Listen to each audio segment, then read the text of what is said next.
dear student, Assalamu alaikum. This is Farmanullah Khan. Today we are discussing MCQs of urinary system और ये हमारे पास इस unit के MCQs का पार्ट 2 है। इसका पार्ट फर्स्ट हमारे चैनल पे ऑलरेडी मौजूद है, उसका लिंक मैंने डिस्क्रिप्शन में दिया हुआ है, तो वहीं से जाके आप इस यूनिट के फर्स्ट MCQs जो हैं वो पढ़ सकते हैं।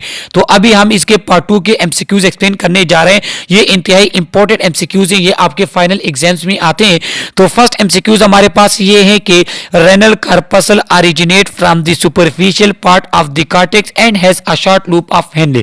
तो ये नेफ्रॉन की बात हो रही है कि वो नेफ्रॉन जिसका रेनल कार्पसल originate होता है सुपरफिशियल पार्ट ऑफ कार्टेक्स से और इसका लूप ऑफ हेनले शॉर्ट होता है। तो ये कौन से नेफ्रॉन होते हैं? तो करेक्ट ऑप्शन आपके पास है कॉर्टिकल नेफ्रॉन। कि कॉर्टिकल नेफ्रॉन हमारे पास वो नेफ्रॉन है जिसका रेनल कार्पसल एक तो कार्टेक्स के सुपरफिशियल पार्ट से इमर्ज होगा, दूसरा इसका लूप ऑफ हेनले शॉर्ट होगा। अभी हमारे पास सेकेंड MCQs हैं कि renal corpuscle originate from the deeper part of the cortex near the medulla and have a longer loop of Henle।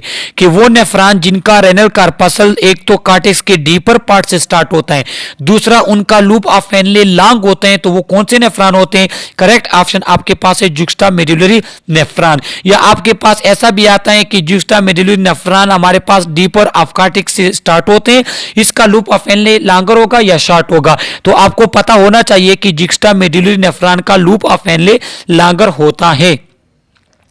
इसके बाद थर्ड MCQs हमारे पास है कि the visceral layer of glomerular capsule consist of modified simple squamous epithelial cells projection that wrap around the single layer of endothelial cells of glomerular capillaries and form the inner wall of the capsule. कि हमारे पास कि वो visceral layer of glomerular capsule जो कि simple squamous epithelial cells से start बना होते हैं और वो आपकी इंटरनल लेयर वॉल जो है वो बनाता है कैप्सूल का। तो वो कौन से सेल होते हैं हमारे पास? करेक्ट ऑप्शन हमारे पास है पोडोसाइट या फोडोसाइट फूट लाइक प्रोजेक्शन। तो ये हमारे पास वो सेल हैं जो क्या होते हैं, जो इंटरनल भी होते हैं और हमारे पास किससे? सिंपल स्क्विज़मस एपिथेलियल सेल से बने होते हैं। तो इसका MCQs इस तरह भी आ सकते हैं कि फोटोसाइट सेट में कौन से हमारे पास एपिथेलियल सेल होते हैं?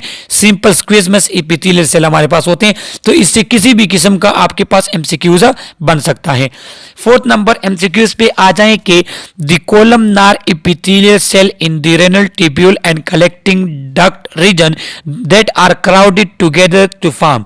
कि आपके पास रेनल ट्यूब्यूल और कलेक्टिंग डक्ट में जो कोलमनार एपिथेलियल सेल एक कंबाइन हो जाते हैं, एक ग्रुप शक्ल में होते हैं, उन्हें क्या कहते हैं? उन्हें कहते हैं macula densa. B option is correct. तो ये आप MCQs के लिए याद रख ले। अब यहां पे देख लें कि फिफ्थ नंबर MCQs हैं कि both macula densa and जुक्स्टा glomerular cells form empty dash which help in regulating blood pressure. तो हमारे पास मैकुला डेंसा और जुक्स्टाग्लोमेरुलर सेल्स ये हमारे पास कंबाइन होकर क्या बनाते हैं? जुक्स्टाग्लोमेरुलर एपैरेटस। और ये क्या काम करते हैं? ये आपके ब्लड प्रेशर के रेगुलेशन में हेल्प देते हैं। तो ये आपके ब्लड प्रेशर को रेगुलेट करते हैं। तो आपको इससे आपके डिफरेंट MCQs बन सकते हैं। इसमें आपके पास इस तरह भी MCQs आ सकते हैं कि ये मैकुला डेंसा एंड जुक्स्टाग्लोमेरुलर सेल्स ये दोनों कंबाइन होकर हमारे पास ये बनाता है और ये फिर क्या करता है? फिर ऑप्शन दिए गए होंगे blood pressure, secretion, plasma filtration. तो फिर आपको पता होना चाहिए कि जब हमारे पास ये बन जाता है तो ये हमारे ब्लड प्रेशर को रेगुलेट करता है। तो इसमें आपके पास डिफरेंट MCQs बन सकते हैं, वो फिर आप खुद सोच लीजिएगा। सिक्स नंबर MCQs पे आ जाते हैं। The cell which have a receptors for both anti diuretic hormone and aldosterone that reabsorb sodium water and secrete potassium. तो वो हमारे पास कौन से सेल हैं जिसमें आपके पास एंटी डायरेटिक हार्मोन का रिसेप्टर भी होगा? एंटी डायरेटिक हार्मोन वो हार्मोन होते हैं जो आपके पास वाटर की रीअब्सॉर्प्शन कराता है और क्या होते हैं कि ये तब आपकी बॉडी सेक्रेट करेगा कि जब आपके पास वाटर का एब्जॉर्प्शन आपके बॉडी को जरूरत होगी। और दूसरा हमारे पास एल्डोस्टेरोन। तो ADH और एल्डोस्टेरोन के लिए आपके पास रिसेप्टर किस सेल्स में होते हैं? करेक्ट ऑप्शन आपके पास है प्रिंसिपल सेल्स इन किडनी या नेफ्रॉन। तो वो आपके पास क्या होते हैं? वो आपके पास इनके लिए रिसेप्टर होते हैं ADH और एल्डोस्टेरोन के लिए। सेवंथ नंबर MCQs हमारे पास है the cell which regulate blood pH by secreting H positive and reabsorbing bicarbonate and potassium. तो वो हमारे पास सेल जो ब्लड पीएच को रेगुलेट करते हैं, किस तरह कि वो अगर आपके पास पीएच ज्यादा है तो इसको सेक्रेट कर लेते हैं, या अगर आपके पास पीएच कम है, आप एसिडिटी की तरफ जा रहे हैं, तो वो बाइकार्ब को रीएब्जॉर्ब कर लेते हैं। तो वो कौन से सेल है? वो हमारे पास बी ऑप्शन, इंटरकैलेटेड सेल।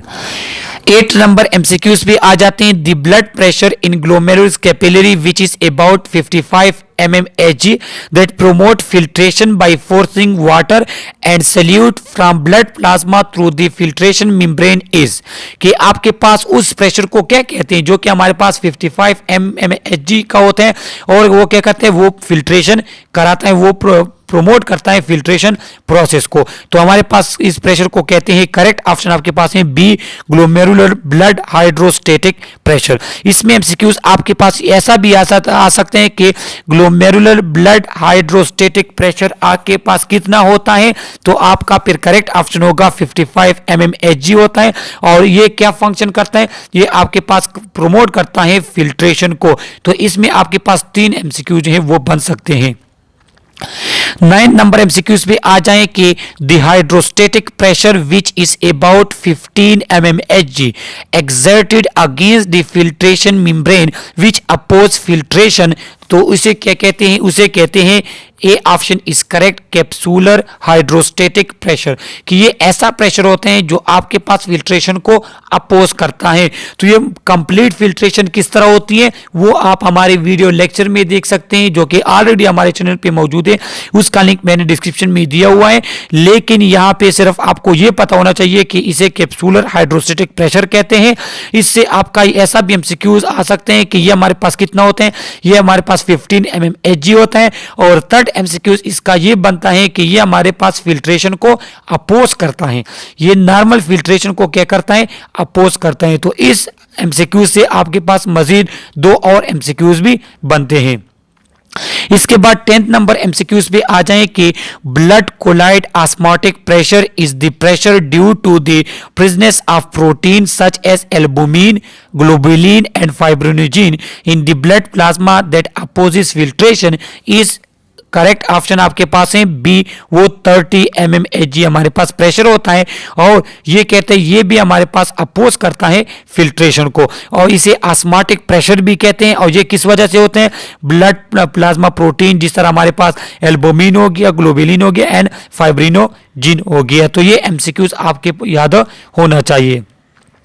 इसके बाद 11th नंबर एमसीक्यूज पे आ जाते हैं कि the net filtration pressure which is responsible for filtration process in nephron kidney, कि हमारे पास जो किडनी में फिल्ट्रेशन होता है तो वो हमारे पास प्रेशर डिफरेंस की वजह से होते हैं। तो वो नेट प्रेशर जो रिस्पॉन्सिबल होते हैं किडनी फिल्ट्रेशन के लिए वो कितना है? वो हमारे पास है 10 mmHg। तो ये आपके पास एमसीक्यूज के लिए आपको याद होना चाहिए। ये आपके पास इंतहाई इंपॉर्टेंट एमसीक्यूज है, अक्सर एग्जाम में ये हमारे पास आता है। 12 नंबर एमसीक्यूज पे आ जाएं कि द अमाउंट ऑफ फिल्ट्रेट, जिसे GFR ग्लोमेरुलर फिल्ट्रेट जो हमारे पास है, form in the renal corpuscles of both kidney each minute in adult, कि आपके पास 1 मिनट में कितना ग्लोमेरुलर फिल्ट्रेट हमारे पास बनता है एक एडल्ट में। तो मेल और फीमेल में इसकी वो मुख्तलिफ है। मेल में हमारे पास ये कितना होते हैं? 125 ml पर मिनट या 180 लीटर्स पर डे, ये मेल में बनते हैं हमारे पास। और फीमेल में हमारे पास 105 ml पर मिनट या 150 लीटर्स पर डे फीमेल में। तो ये इसका करेक्ट ऑप्शन आपके पास क्या है? A option. तो इसमें आपके पास डिफरेंट एमसीक्यूज आ सकते हैं। सिर्फ मेल का आपके पास एमसीक्यूज आ सकते हैं, सिर्फ फीमेल का वो आपसे पूछ सकते हैं, या आपके पास वो पर मिनट का भी पूछ सकते हैं और पर डे का भी पूछ सकते हैं। तो पर डे आपके पास 1 लीटर पर डे मेल में होगा और 150 लीटर्स पर डे हमारे पास फीमेल में होगा। करेक्ट ऑप्शन आपके पास है ए ऑप्शन। इसके बाद 13 नंबर एमसीक्यूज हमारे पास हैं। दी यूरेटर आर्थिक wall tube with a length and diameter of, हर हमारे पास जानदार में कितने हमारे पास ह्यूमन में 2 यूरेटर होते हैं, हर किडनी से आए हुए होते हैं। तो वो हमारे पास क्या है? उसका लेंथ कितना है? उसकी लेंथ कितनी है और उसका डायमीटर कितना है। तो करेक्ट ऑप्शन आपके पास सी है कि उसका लेंथ 25 to 30 सेंटीमीटर उसका लेंथ है एंड 1 to 10 मिलीमीटर उसकी डायमीटर है। करेक्ट ऑप्शन आपके पास कौन सा ऑप्शन है। करेक्ट ऑप्शन आपके पास ए है। इसमें बाय मिस्टेक ये ए और बी ये भी आपके पास करेक्ट है, लेकिन हमारे पास इसका जो लेंथ है वो कितना होगा 25 to 30 सेंटीमीटर होगा और डायमीटर उसकी 1 to 10 होगी। लिहाजा ये तीनों ऑप्शन जो है ये तीनों ऑप्शन इसके करेक्ट है। यहाँ पे बाई मिस्टेक हमने तीनों को एक जैसा लिखा हुआ है।